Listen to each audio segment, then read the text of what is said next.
দেখে বোঝারই উপায় নেই বিধ্বস্ত এই ড্রোনের মূল্য আনুমানিক $10 মিলিয়ন।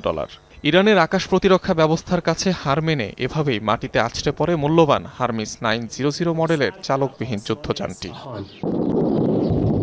ইসরায়েলের অত্যাধুনিক অ্যাটাক ড্রোন হারমিস 900 লক্ষ্য করে চালানো হামলার ভিডিও প্রকাশ করেছে ইরানি কর্তৃপক্ষ।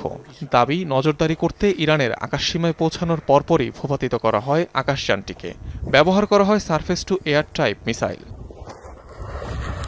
ইরানের প্রতিরোধে ড্রোন হারানোর কথা স্বীকারও করেছে আইডিএফ। জানিয়েছে ভূপাতিত হলেও নেই তথ্য ফাঁস হওয়ার কোনো ভয়।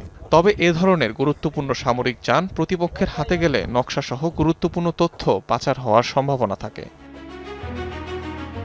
ইসরায়েলি প্রতিষ্ঠান ইলবিট সিস্টেমসের তৈরি একটি নজরদারি ড্রোন হারমিস 900, যার সাহায্যে খুব সহজেই শত্রুপক্ষের গোয়েন্দা তথ্য সংগ্রহ করা যায়। বিশ্বে সবচেয়ে বেশি ব্যবহৃত সামরিক ড্রোনগুলোরও একটি হারমিস 900।